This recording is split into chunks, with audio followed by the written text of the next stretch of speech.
Hello students, कैसे हैं आप सभी। उम्मीद करता हूं कि आप बेहतर होंगे और पढ़ाई के लिए 100% इफर्ट लगा रहे होंगे। स्टूडेंट्स, मैं एजुकेटर नसीर अहमद स्वागत करता हूं आप सभी का आपके अपने चैनल इम्बोल्डन कोचिंग सेंटर 2.0 पे।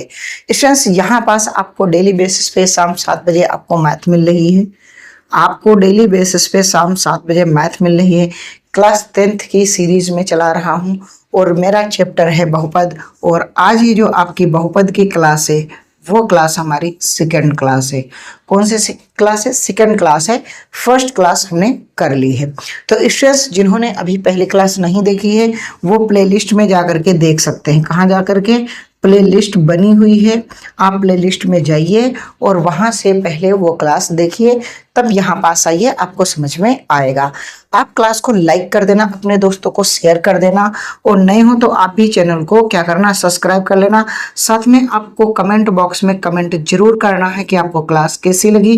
अपनी यहाँ इंग्लिश की क्लास स्टार्ट हो चुकी है, एक क्लास हो चुकी है, अगली क्लास में लेना चाह रहा हूँ, लेकिन आप लोग कमेंट बॉक्स में कोई टाइम नहीं बता पा रहे हैं कि 4 बजे, 5 बजे, 6 बजे किस टाइम से वो क्लास ली जाए। तो आप इन सारी चीज़ों की इंफॉर्मेशन आप कमेंट बॉक्स में जरूर दिया करें। बेहतर की तलाश में बेहतरीन को ना जाने दें। अपना स्लोगन है, पढ़ो, सीखो और समझदार बनो ताकि कामयाब हो। कामयाबी के लिए स्टूडेंट्स आप पढ़िए और परसेंटेज ऑटोमेटिक आपका आ जाएगा जब आप पढ़ के कुछ सीखेंगे। आइए स्टूडेंट्स, पहला सवाल आपकी स्क्रीन पर क्या कह रहा है कि बहुपद x² - 2x - 3 के शून्य ज्ञात कीजिए। ठीक है, हम शून्य ज्ञात करने के लिए रेडी हैं। लिखते हैं सॉल्यूशन। क्या लिखते हैं? सॉल्यूशन। ठीक है, सॉल्यूशन में क्या है, हम इस सवाल को नोट डाउन किए।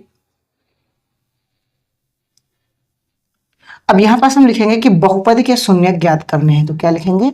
बहुपद के शून्यक ज्ञात करने हैं। तो क्या? ज्ञात करने हेतु। जब हम शून्य ज्ञात करने हेतु कहेंगे तो तुरंत हम इसके बराबर में 0 लगाएंगे। क्यों? क्योंकि जब भी बहुपद का शून्यक अगर आपको ज्ञात करना है तो जो px होगा, जो fx होगा वो 0 के बराबर होगा, तभी उस बहुपद के आप शून्य निकाल पाएंगे, यानी कि शून्यक निकाल पाएंगे। पहली बात। दूसरी बात है, ये चीजें आप समझ लीजिएगा। आपको ये इस तरीके से लिखा है bx - c। ठीक, तो जब यहां पास माइनस का सिंबल हो तो ये वाली जो संख्या है, ये घटाने पर ये वाली जो संख्या है, ये इससे जो दी है इससे कोई बड़ी संख्या ढूंढो और उससे कुछ घटाओ तो ये 2 आए और गुणा करने पर 3 आए। और अगर यहाँ पास प्लस का सिंबल होगा तो ये ऐसे तोड़ी जाएगी संख्या की, जो संख्या होगी उसको ऐसे 2 छोटी छोटी संख्या में तोड़ी जाएगी कि वो जोड़ने पर तो ये संख्या बन जाए और गुणा करने पर ये आए। लेकिन हमारा यहाँ पास माइनस का सिंबल है।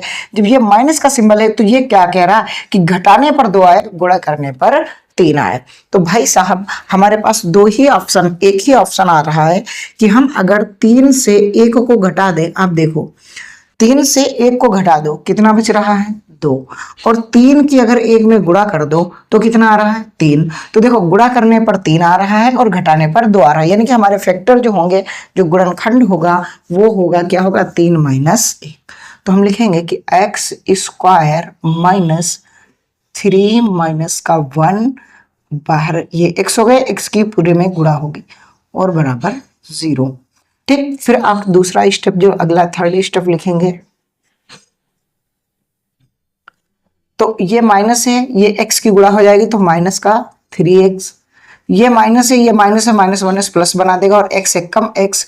अच्छा, एक गिनती 20 गणित में नहीं लिखी जाती है, डायरेक्ट क्या है, डायरेक्ट आपको चर संख्या लिखनी पड़ती है। ठीक है, और माइनस का 3 = 0। अब क्या है, इन दोनों में, ये दोनों और ये दोनों, इन दोनों में कुछ कॉमन मिलेगा, वो कॉमन ले लेते हैं। इसमें और इसमें हमें, इसमें देखो x² है, यहाँ पास केवल x है, तो यहाँ पास जो हमें कॉमन मिलने वाला है कि केवल x मिलेगा, यहाँ पास बचेगा x और यहाँ से 3 चला गया। क्यों 3 यहाँ आ गया? क्योंकि x से आप ऐसे समझो, कॉमन का मतलब होता है इस x² को हम ऐसे लिख सकते हैं और x को कॉमन लेने यानी x से भाग करें तो केवल x बचा, जो यहाँ हमने लिख दिया। अच्छा, यहाँ 3 × x है और यहाँ फिर x से आपने डिवाइड किया तो ये 3 बचा, तो ये 3 यहाँ आ गया। ठीक, तो इस तरीके से यहाँ हम एलसीएम लेते कॉमन लेते हैं। देखो यहाँ पास हमें कुछ भी कॉमन नहीं मिल रहा। जहाँ कुछ नहीं मिलता है वहां मैथ में एक अपने जेब में रखना पड़ता है। एक आप कॉमन ले लोगे तो x माइनस 3 इजकल टू 0। तो ओवरऑल आपका बन जाएगा कि x प्लस 1 और x माइनस 3 इजकल टू 0। तो x प्लस 1 बराबर 0 के बराबर लिखोगे तो x की जो वैल्यू आ जाएगी वो आ जाएगी माइनस का 1। और दूसरा वाला जब 0 के बराबर लिखोगे कि x माइनस 3 इजकल टू 0 तो x बराबर आ जाएगा 3। तो लिखोगे अतः बहुपद के शून्य क्या आ जाएंगे माइनस का 1,3 आंसर। ठीक है, बेहतर की तलाश में आप बेहतरीन को ना जाने दें। स्टूडेंट्स नोट डाउन कर लें, आपको बेहतरीन कंटेंट दिया जा रहा है इम्बोल्डन कोचिंग सेंटर में। आप बेहतर की तलाश में बेहतरीन को ना जाने दें। आप ही तो हैं स्टूडेंट्स जो आप बेहतर कंटेंट सीख रहे हैं। आप ही हैं स्टूडेंट्स जो आप बेहतर कंटेंट सीख रहे हैं और कोई बेहतर नहीं सीख रहा है। क्यों? क्योंकि आप इम्बोल्डन कोचिंग सेंटर के ऑफलाइन कोचिंग से जुड़े हुए हैं। ऐसे समझ लीजिए, क्योंकि मैं जैसे ऑफलाइन में पढ़ा रहा हूँ वैसे ही ऑनलाइन पढ़ा रहा हूँ। आप बेहतर की तलाश में बेहतरीन को न जाने दें। स्टूडेंट्स उम्मीद करता हूँ नोट डाउन कर लिया। अगर नहीं नोट डाउन किया तो वीडियो रोक लीजिए, पॉज कर लीजिए और नोट डाउन कर लीजिए। हम आगे बढ़ते हैं।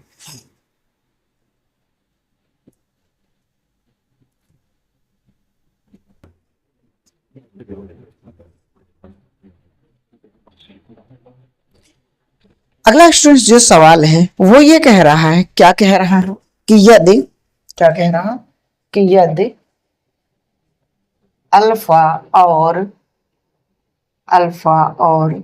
बीटा बहुपद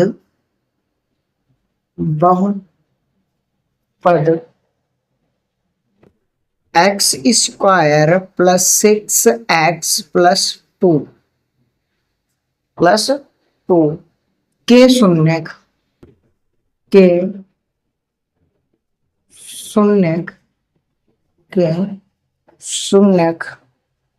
हो तो 1 बटा अल्फा प्लस 1 बटा बीटा का मान ज्ञात कीजिए। बहुत ही इजी सवाल है और आप अच्छे से सवाल अगर करेंगे तो ये आपको बहुत ही ज्यादा पूछा जाने वाला सवाल है। हम सोल्यूशन में लिखेंगे, आपको याद होगा, मैंने अगर आपको याद कराया होगा। अगर कुछ लोगों को नहीं पता है तो पहले ये देख लो। अब सबसे पहले क्या है, एक सूत्र होता है कि ax square plus bx plus c से तुलना करने पर आप बहुपद को क्या करोगे, बहुपद की तुलना करोगे। क्या करोगे? तुलना। क्या भाई साहब करोगे? तुलना करोगे। तुलना करोगे। क्या करोगे भाई साहब? तुलना करोगे। और तुलना करने पर आपको क्या होगा, तुलना करने पर जब भी आप तुलना करोगे तो ये वाला जो है ये पोर्शन की x square plus 6x plus 2 समझिएगा। अगर आपको ए एक्स स्क्वायर बराबर एक्स स्क्वायर दिया तो एक्स स्क्वायर कट गया तो ए बराबर कितना बचा? 1। ठीक, आपको दूसरा वाला है बी एक्स, है ना, बी एक्स दिया है 6x के बराबर, तो ये x से x कट गया तो b बराबर आपके पास कितना? 6। ठीक, फिर आपको c बराबर कितना है? 2। तो यानी कि जब तुलना करोगे इस बहुपद की तो आपको a बराबर कितना प्राप्त हो गया? a। b बराबर कितना प्राप्त हो गया? 6। c बराबर कितना प्राप्त हो गया? 2। उम्मीद करता हूं आप समझ रहे हो कि a x square plus b square plus c बराबर से तुलना अगर आप कर रहे हैं तो आप a एक्स बराबर एक्स स्क्वायर है तो इसका मतलब ये हो जाएगा कि आपका x से x कट गया तो a बराबर 1 हो गया। b एक्स बराबर 6x है, x से x कट गया तो b बराबर 6 है और c बराबर आपका क्या है? आपका 2 है। कितना है? c बराबर आपका 2 है। उम्मीद करता हूं इतनी बात समझ में आ गई। ठीक सर, एक और चीजें होती हैं, सूत्र आप याद रखना, सूत्र आप लिख लो कि मूलों का योगफल, क्या? मूलों का योगफल ये होता है अल्फा प्लस बीटा बराबर होता है माइनस बी अपॉन ए। एक होता है मूलों का गुणनफल। क्या होता है? मूलों का गुणनफल। क्या होता है? गुणनफल। फल, ठीक है, मूलों का गुणनफल। ये क्या होता है, इसको हम लिखते हैं अल्फा इंटू बीटा बराबर हो जाएगा सी अपॉन ए। ठीक, इतना लिख लेंगे, ठीक है। तो हम यहां से कहेंगे कि हम सबसे पहले निकाल लेंगे कि alpha plus beta, alpha plus beta क्या होगा कि माइनस बी अपॉन ए, और बी कितना है 6, ए कितना है 1, तो ओवरऑल हमारे पास कितना आ गया माइनस का 6, ये आ गया। ठीक, अब निकालेंगे alpha into beta, alpha into beta ये क्या होता है सी अपॉन ए, सी कितना है 2, ए कितना है 1, तो ओवरऑल कितना आ गया 1, तो कितना आ गया 2। अब क्या करेंगे, ये सूत्र लिख लिया,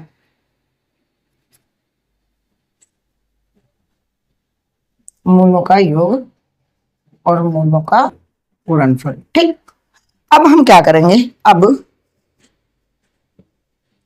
अब हम इस सवाल को देखेंगे, क्या कह रहा था कि 1/अल्फा प्लस 1/बीटा। तो इसको अगर हम हल कर रहे हैं तो एलसीएम जब भी लेंगे, हम इसका एलसीएम लेंगे तो नीचे एलसीएम हो जाएगा अल्फा इंटू बीटा। तो जब अल्फा से भाग करोगे तो बीटा बचेगा, प्लस जब बीटा से भाग करोगे तो अल्फा बचेगा। ठीक, तो अब बताओ यहां पास आप क्या निकाल के लाए, अल्फा प्लस बीटा बराबर माइनस का 6। ठीक, अल्फा इंटू बीटा बराबर 2, 2 से कैंसिल कर दोगे, माइनस का 3 will be your right answer. Students, आप बेहतर की तलाश में बेहतरीन को ना जाने दे, इम्पोर्टेंट कोचिंग सेंटर आपके लिए 100% एफर्ट लगा रहा है। आप भी समझिए, आप भी पढ़िए, आपके लिए सब कुछ है।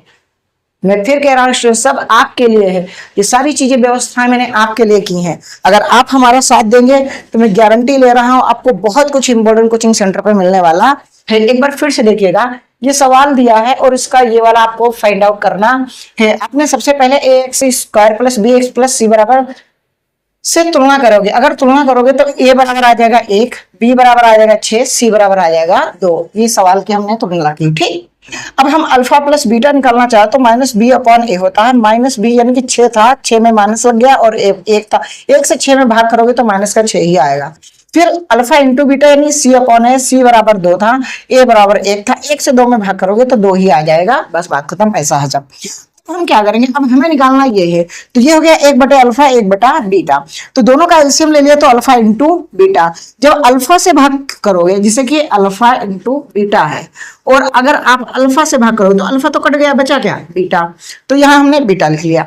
फिर वही है अल्फा इंटू बीटा एलसीएम है, और इसमें आप बीटा से जो भाग करोगे तो बीटा कट जाएगा, बचेगा कितना अल्फा, तो ये आ गया अल्फा। और अल्फा प्लस बीटा बराबर था माइनस का 6, माइनस का 6 लिख दिया, अल्फा इंटू बीटा बराबर 2 था, 2 से 6 को काट दिया, माइनस का 3 आ गया, will be your right answer. उम्मीद करता हूं कि आप बेहतर की तलाश में बेहतरीन को न जाने देंगे। स्टूडेंट्स, अपना स्लोगन है पढ़ो सीखो और समझदार बनो, ताकि कामयाब हो। हाई स्कूल में आपको टॉपर बनना है तो इम्पोर्टेंट कोचिंग सेंटर पे शाम 7 बजे आना है। स्टूडेंट्स, क्लास लाइक करके अपने दोस्तों को शेयर जरूर कर देना, मेरे भाई बहनों जितने भी जुड़े हुए हैं, और अपने सगे संबंधियों को भी बताना कि इम्पोर्टेंट कोचिंग सेंटर पर कितना ज्यादा बढ़िया कंटेंट दिया जा रहा है, ऑफलाइन के जैसा पढ़ाया जा रहा है। आप अच्छे चैनल पे आ चुके हैं स्टूडेंट्स, आप घबराए नहीं, मैं नया हूं यूट्यूब पे, पर मैंने डीएलएड टेट सीटेट क्वालिफाई किया बैठा हूं, हम टीचर की डिग्री कर रखी है हमने, तो आपको टेंशन नहीं लेनी, आप अच्छी जगह आ चुके हो। अपना इम्पोर्टेंट कोचिंग सेंटर एक दूसरा चैनल है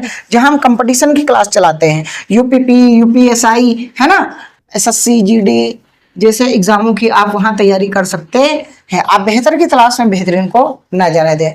स्टूडेंट्स, आगे बढ़ते हैं, और आगे जो हमारे सवाल हैं वो कुछ इस प्रकार से, हिंदी आपको ऊपर लिखी हुई दिख रही है। क्या कह रहा है कि निम्न द्विघात बहुपदों के शून्य ज्ञात कीजिए और शून्यकों तथा गुणांकों के बीच के संबंध की सत्यता की जांच कीजिए। ठीक, पहला क्वेश्चन, वो हिंदी आपके पास लिखी है, क्वेश्चन में पहला लिख रहा हूं। पहला क्वेश्चन क्या है कि एक्स स्क्वायर माइनस का 2x प्लस का 8। ठीक, तो अब आपको क्या है, शून्य ज्ञात करनी है, और उसके बाद में क्या है, उनके गुणांकों के बीच संबंध ज्ञात करने हैं। ठीक है, तो भाई शून्य हम ज्ञात कर लेंगे, तो लिखेंगे सबसे पहले शून्य ज्ञात करने हैं, शून्य ज्ञात करने हैं।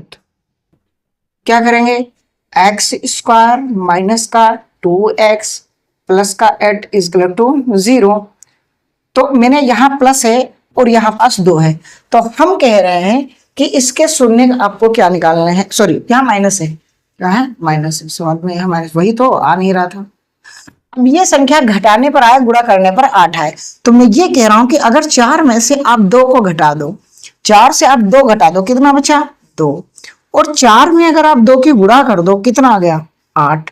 क्यों ऐसा कर रहा हूं, क्योंकि यहाँ माइनस का सिंबल है, जब ये माइनस का होता है तो इससे कोई बड़ी संख्या सोची जाती है, उसमें से ये संख्या घटा दो, घटाने पर यही संख्या प्राप्त हो, और क्या गुणा करने पर ये वाली संख्या प्राप्त हो। तो हम 4 में से अगर 2 को घटा रहे हैं तो 2 बच रहा है, गुणा कर रहे हैं तो 8 आ रहा है। उम्मीद करता हूं इतनी बात समझ में आ गई होगी। तो अब आप क्या करेंगे कि एक्स स्क्वायर माइनस का, फिर ब्रैकेट में लिखेंगे कि 4 माइनस का 2x और माइनस का 8 is equal to 0। X square minus, यहां से x की गुणा हो जाएगी, ये हो जाएगा 4x, और ये माइनस बन जाएगा प्लस का 2x माइनस का 8 इज इक्वल टू 0।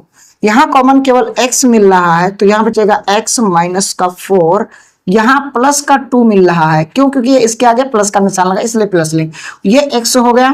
अब इस 2 से अगर 8 में भाग करोगे तो 4 ही बार तो जाएगा, यहाँ भागफल लिखा जाता है। अगर ये दोनों एक जैसे आ जाएं तभी समझना कि आपका सवाल सही चल रहा है, अन्यथा गलत हो जाएगा, ठीक है, समझिएगा। तो स्टूडेंट्स अब हम क्या करेंगे, तो एक ब्रैकेट में हो जाएगा x प्लस 2 और एक ब्रैकेट में हो जाएगा x माइनस 4 बराबर 0, और x प्लस 2 बराबर 0, तो x बराबर कितना आ जाएगा माइनस का 2, एक होगा x माइनस का 4 इज इक्वल टू 0, तो x बराबर हो जाएगा प्लस का 4। तो अतः शून्य क्या आ जाएंगे, -2, 4, ठीक। अब क्या कह रहा था, शून्य को तथा गुणांकों के बीच संबंध ज्ञात करना। तो अब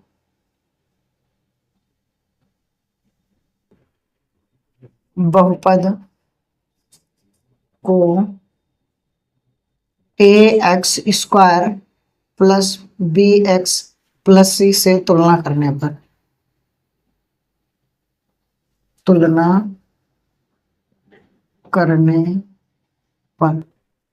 तो जब ये आप तुलना करोगे तो आपको पता हो जाएगा कि मैंने अभी बताया था कि जैसे कि एक्स स्क्वायर है, ये माइनस का 2x है और ये माइनस का 8 है, तो ए एक्स बराबर हो जाएगा ए एक्स स्क्वायर बराबर एक्स स्क्वायर, तो ए बराबर ए, ठीक। बी एक्स बराबर हो जाएगा माइनस का 2x, तो x से x कट गया तो b बराबर माइनस का 2, ठीक है। c बराबर क्या हो जाएगा माइनस का 8, है ना।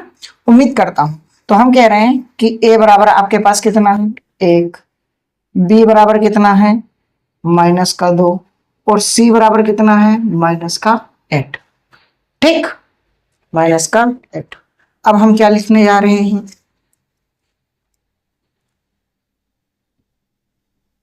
शून्य कोण और गुणांकों के बीच संबंध। तो आपको पता है, अभी मैंने बताया था अल्फा प्लस बीटा क्या होता है माइनस का b अपॉन ए।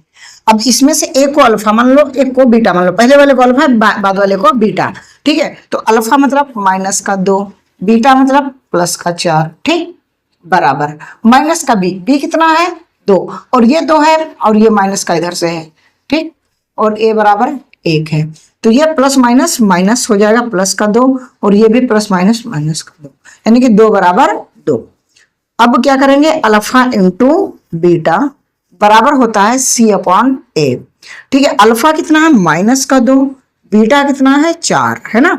इधर c बराबर कितना है माइनस का 8 और यहाँ 1, तो यहाँ 4 दूनी 8, माइनस का 8 बराबर माइनस का 8, तो यहाँ पास भी बराबर है, यहाँ पास भी बराबर है, तो लिखोगे क्या कहोगे कि अतः बहुपद के शून्यकों एवं गुणांकों के बीच संबंध सत्य है। क्या है? सत्य है। ये आपने लिख दिया। ये आपका सवाल है। आप बेहतर की तलाश में बेहतरीन को ना जाने दें। एक कॉपी उठाइए, नोट डाउन करिए सवालों को। और मैं फिर कह रहा हूं कि आपको इससे बेहतर कहीं नहीं मिलेगा। आप इम्बोल्डन कोचिंग सेंटर पर बहुत अच्छा कंटेंट पा रहे हैं और उम्मीद करता हूं ऐसे ही डेली बेसिस पे इम्बोल्डन कोचिंग सेंटर पर जुड़ेंगे। इस क्लास को आप जरूर लाइक कर दिया करना, ठीक है। और अपने दोस्तों को शेयर भी कर देना। स्कूल ग्रुप है, फ्रेंड्स ग्रुप है, जो भी है आपके रिलेशनशिप में है, ठीक है, उन सबको आप फुफी यहाँ, मामा यहाँ, जहां भी लोग पढ़ने वाले हैं वहां आप इसको शेयर करिए। साथ में आप कमेंट बॉक्स में कमेंट करके बताया करें कि आपको क्लास कैसी लगती है। ये आप जरूर करें। और चैनल पर आप भी नए हो तो आप भी चैनल को सब्सक्राइब कर लीजिए। बेहतर की तलाश में बेहतरीन को ना जाने दें। इससे आगे का कंटेंट कल फिर शाम 7 बजे मिलेंगे। यही इसी टाइप के सवाल अभी और कराने बाकी हैं, क्योंकि आपकी एक्सरसाइज चल रही है 2.1 और मैं बहुत ही डीपली आपको पढ़ाऊंगा, पूरा सिलेबस पढ़ाऊंगा, आपको डाउट नहीं आने दूंगा। अगर डाउट आता है तो कमेंट बॉक्स में उस सवाल को पिन कीजिए। अगली क्लास में वो डाउट आप हमसे करवा लीजिए। इसलिए आप बेहतर की तलाश में बेहतरीन को न जाने दें। पढ़ो, सीखो और समझदार बनो ताकि कामयाब